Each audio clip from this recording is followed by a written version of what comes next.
My name is Haley. I am 38 years old.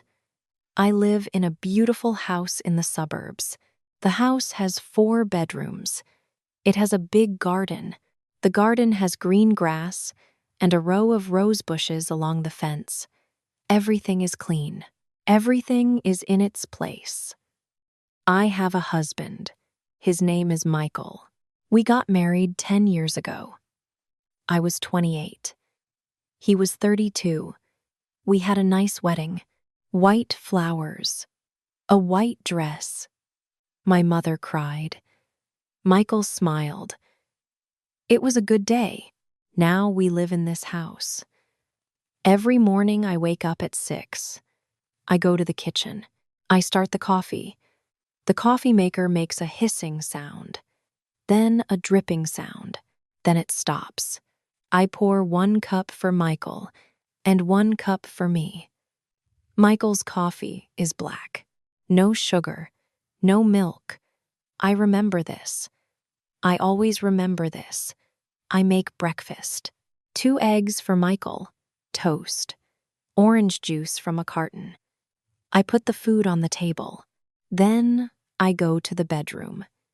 I take his shirt from the closet. I iron it. I press it flat. No wrinkles. The iron is heavy and hot. It makes a steam sound. Psh. I move it slowly. Left, right, left, right. Michael comes to the kitchen. He looks at his phone. He eats. He says, "Thanks." He picks up his bag. He goes to the door. He says, "See you tonight." Then he is gone. I clear the table. I wash the dishes. I put them back in the cupboard. Then I clean the kitchen. Then the living room. Then the bathrooms. The house has to be perfect. I want it to be perfect. I do not know why. Maybe because it is the only thing I can control. Michael works in the city. He is a manager at a big company. He has a team of 12 people. He makes good money. We have a nice car, a black one, clean, new. We have 2 TVs. We have a big couch. Everything is nice. People think we are lucky. In the evenings, Michael comes home late. Sometimes at 7, sometimes at 8, sometimes later. He comes in. He puts his bag down. He looks at his phone. He eats. He is quiet. I ask him, "How was your day?" He says, "Fine. Busy." Then he goes to his office room. He has a room just for work. He closes the door. I hear nothing after that. I eat alone at the big dining table. The table has 6 chairs. We only use 2. But tonight, I use 1. I eat my food. I look at the wall. I hear the sound of my fork on the plate. The house is big. The house is clean, but it is cold. I watch TV after dinner. I watch cooking shows. I watch home decoration shows. I watch other people's lives on the screen. Then I go to bed. Michael comes to bed late. I am already almost asleep. He gets in. He turns away. We do not talk. I lie in the dark. I listen to his breathing. I tell myself, this is normal. Many couples are like this. We are not young anymore. We have a real life now. Bills, a mortgage, adult things. Love is not always like in the movies. I tell myself this. I had other dreams before. When I was in my 20s, I loved art. I painted. I made things with my hands. I went to a community art class every Wednesday night. I loved it. The smell of paint, the feel of a brush, making something from nothing. But then Michael said we needed to be practical. He said art was a hobby, not a life. I agreed. He was right. We needed money. We needed a good home. So I put away my brushes. I put away my paints. I put away that part of me. I became a good wife, a good homemaker. I told myself this was enough. But sometimes, late at night, when the house was very still, I felt it. A small feeling, like a door somewhere in my chest, locked and forgotten. I did not open it. I just walked past it. Every day, I told myself, this is just life. It was a Friday. I was in the kitchen. I was making vegetable soup. Carrots, celery, onion. The smell was warm and thick. The pot bubbled softly. I had a wooden spoon in my hand. Then I heard the front door. I looked at the clock on the microwave. It said 3:14 p.m. I looked again. 3:14. Michael never came home at 3:14 p.m. I put down the spoon. I went to the hallway. Michael was at the door. His jacket was open. His tie was loose, hanging to one side. His hair was not neat. His face was white. He looked like someone who did not sleep for days. He did not look like the man in the nice suit. He did not look like a successful manager. He looked broken. "Michael," I said. "What's wrong? Are you sick?" He did not answer me. He walked past me. He went into the living room. His steps were heavy and slow. He did not put down his bag carefully. He just let it drop on the floor. Then he sat down. Not on the big gray couch, on the floor. He sat on the floor. He put his hands over his face. Then he cried. He came home crying. He sat on the floor and cried. I stood there. I did not move for a moment. I watched him. I never saw Michael cry before. Not once in 10 years. I went to him. I sat on the floor next to him. I put my hand on his back. "Michael, hey, talk to me. What happened? Did something happen at work?" He shook his head. He kept crying. "Michael, please, you're scaring me." He looked up. His eyes were red, wet. His face looked old. He said, "Haley, I did something bad. I'm so sorry. I'm so sorry. I thought maybe he made a bad business decision. Maybe he lost a client. Maybe he got in trouble at the office." I said, "Okay, tell me. We can fix it." He took a breath. He wiped his face with his sleeve. Then he told me. Her name was Tracy. She was 26. He met her at a work event 2 years ago. He said they became close. He said he gave her money because she had problems. She said she needed help. He gave her money from a bank account I did not know about. A secret account. He put money there for 2 years. Then Tracy said she had a big problem. She needed a lot of money. He gave her his savings. All of it.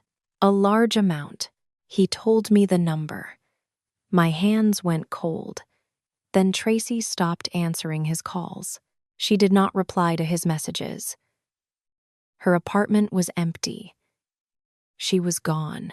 She took the money and she disappeared. He cried because of her. Not because of me. Not because of 10 years. Not because of our quiet dinners or our big cold house. He cried because she left him. He cried because he lost his money. I sat very still. I waited for something. I waited for fire inside me. I waited for my hands to shake. I waited for words to come out of my mouth. But nothing came. I felt nothing. I was empty. Like a glass with no water, clean and empty. I did not scream. I did not throw the soup pot. I did not shout words that I could not take back. I only said, "How long?" He said, "2 years." I nodded. I stood up. My legs felt strange, but my face was calm. I walked to the bedroom. Michael followed me. He stood at the door. "Haley, please, we can talk about this. I made a mistake. I know I made a mistake. Don't go. Please." I went to the closet. I took out my small black bag, the one I use for weekend trips. I put in 3 shirts, 2 pairs of pants, my gray sweater, socks, and underwear. I went to the bathroom. I took my toothbrush, my face wash, my moisturizer, the green bottle from Target. I packed my phone charger. My hands did not shake. Not once. Michael was still talking. His voice was wet and desperate. "I love you. I know I hurt you. But we can start again. We can go to counseling. We can talk to someone." I zipped the bag. I carried it to the front door. I put my house key on the table by the door, the small wooden table where we put our mail. I took off my ring. I put the ring next to the key. Michael came to the hallway. He said my name again, "Haley." I looked at him, just for a moment. He was still crying. He was still the same man. But I did not know him. I opened the front door. I stepped outside. The air was cool. The rose bushes were still there along the fence, pink and yellow. I walked to my car, my small old car, the one I used for groceries. I drove away. I did not look in the mirror. I found an apartment on Maple Street. It was on the 3rd floor. The elevator was broken. The stairs were narrow. The walls in the hallway were a dull yellow. The paint was old and chipping in the corners. The apartment was small, very small. 1 main room, a tiny kitchen along one wall, a bathroom with a shower, no tub. The window in the main room looked at a brick wall. There was no garden, no rose bushes, no big gray couch. The landlord showed me the room. He was a quiet old man. He pointed to the window. He said, "Good natural light in the morning." I looked at the brick wall. I said, "I'll take it." I moved in with my 1 bag. The apartment is small. It has 1 room, but it is mine. Only mine. The first week, I did not do much. I sat on the floor. I did not have chairs yet. I bought a sleeping bag from a Walmart down the road. I ate crackers and canned beans. I heated the beans on the small stove. I ate from the can. At night, I could not sleep. I lay in the sleeping bag and looked at the ceiling. There was a brown water stain on the ceiling, a big round one. I looked at it for a long time. I cried every night that week. I cried for my years. 10 years. 10 years of soup and ironed shirts and quiet dinners. 10 years of waiting for Michael to look up from his phone. 10 years of fine. I thought those years were building something. I thought we were building a life together, but we were not. I cried for the art I put away, my brushes, my colors, all the Wednesdays I gave up, all the things I told myself I did not need. I cried until there was nothing left, and then I fell asleep. In the second week, I had to go to the grocery store. I had almost no food. I walked 2 blocks to the Kroger on 5th. It was a Tuesday morning. The store was quiet, mostly older people. I got a basket. I walked through the aisles slowly. I looked at prices. I had some money of my own, a small savings account that Michael did not know about. Not much, but something. I bought eggs, bread, apples, a box of pasta, a jar of marinara sauce, a small bag of coffee beans. I paid at the register. The cashier was a young woman with a short ponytail. She scanned my things fast. She said, "You got a rewards card?" I said, "No." She said, "Okay, your total is $11.42. I paid." She put my things in a bag. She said, "Have a great day." I said, "You too." I picked up my bag and walked out. I walked home. I cooked pasta. I ate it at the small table I bought secondhand from a neighbor down the hall. I ate alone. The fork made a small sound on the plate. The silence was different here. In Michael's house, the silence felt like a weight on my chest. It was heavy. It pressed down. It was the silence of two people who had nothing left to say. This silence was different. It was light, a little lonely, but it was honest. Nobody was hiding anything in this silence. Slowly, I learned. I called the landlord when the heater made a bad noise. I paid my bills online. I figured out the bus route to the pharmacy. Small things. Adult things I never had to do before because Michael handled them, or I was afraid to try. One morning, I looked in the bathroom mirror. The light was not good. The mirror was small, but I saw myself clearly.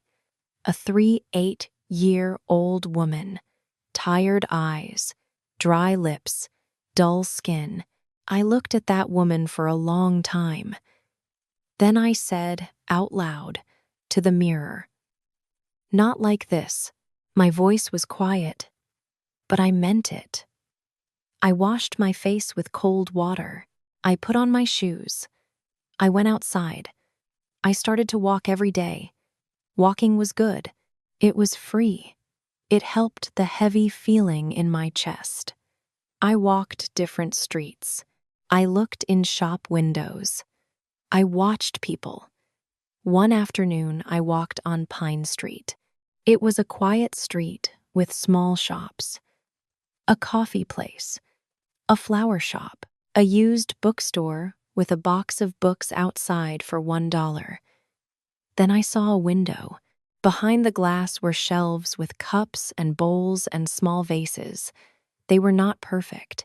They were round and simple and a little uneven. But they were beautiful, honest, real. There was a sign in the window. It said, "Pottery for beginners. Start any Monday. Walk-ins welcome." The door was open. I stopped. I looked inside. There were long tables with pottery wheels. There was clay on the tables. The room smelled like wet earth and something clean. A man stood near one of the wheels. He was tall. He had a calm face, dark hair with some gray. He had clay on both hands. He looked up and saw me at the door. He said, "Hey, can I help you?" I said, "I saw your sign about the class." He wiped his hands on his apron. He said, "Yeah, my name's Josh. I run this place. You looking to try pottery?" I said, "Maybe. I don't know. I used to do art a long time ago, but not pottery." He said, "That's fine. Everyone starts somewhere. You want to try right now? I have a few minutes." I said, "Okay."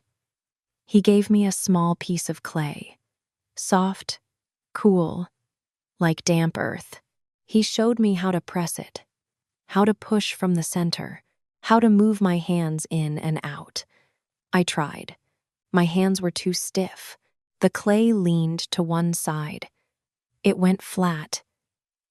It did not do what I wanted. I said, "Sorry. I'm not good at this." Josh said, "That's normal. Clay has its own way. You just keep going, and it starts to listen." I pressed the clay again.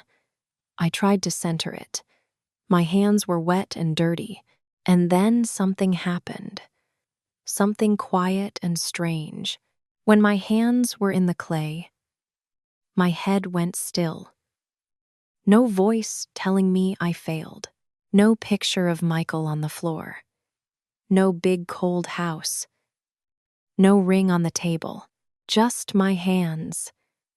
And this soft, living thing under them. I signed up for the Monday class that day. I went every Monday after that. The first cup I made leaned badly to the left. The bottom was thick and uneven. Josh looked at it and said, "Not bad for a first try." I laughed. It was the first real laugh I had in weeks. It surprised me. It surprised Josh, too. He smiled. In the class, there were other women. One was named Sue. She was 44. She had 2 kids. She was going through a divorce, too. She had a big laugh and short red hair. One was named Pat. She was 51. She came to the class after she retired from her nursing job. She was quiet but very funny when she talked. We drank coffee between classes, paper cups from the small machine in the corner. We talked about our lives, about the hard parts and the small good parts, about our work and our kids and our troubles. Real talk, not polite talk.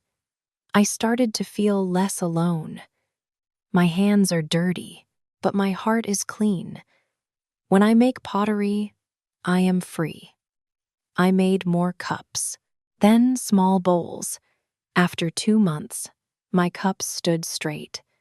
They were even. I learned to open the clay, to pull the walls up thin. I learned to feel the clay, not just push it. One evening, Josh came to look at my work. He looked at 3 cups on the shelf. He turned them in his hands. He said, "These are really good, Haley. Seriously." I looked at the cups. They were mine. I made them from nothing, from a piece of gray clay. They were not perfect, but they were real. Sue said, "You should sell these. I'd buy one." I said, "Really?" Pat said, "Me too." One Saturday morning, I put a small table at the craft market on Center Street, 3 cups and 2 bowls. I stood next to my table. My hands were shaking a little. I felt silly. Who was going to buy my cups? A woman stopped. She was maybe 50. She wore a blue coat. She picked up one of my cups. She turned it slowly. She said, "Did you make this yourself?" I said, "Yes." She said, "I love it. The shape, the color. How much?" I told her the price. She said, "I'll take 2. I held the money in my hand. It was not a lot, but I made it. With my hands, with clay, and time, and Mondays. That night, I sat at my small table in my small apartment. I was tired. My hands were sore. But I felt something I did not feel in a long time. I felt real. Josh and I started talking more after the classes. He closed up the studio around 7. Sometimes I stayed to clean my wheel. We talked while I cleaned. About pottery. About the neighborhood. About books. He did not say big, important things. He just listened. He looked at me when I talked. He did not check his phone. I started to feel something. Small and new. Very careful. I was not ready for anything big. And that was okay. I was not in a hurry. 6 months went by. My pottery got better every week. I sold at the craft market most Saturdays now. I had regular customers. A woman who bought a new mug every month. A man who bought bowls as gifts. Small but real. I paid my rent. I paid my bills. I bought good coffee beans.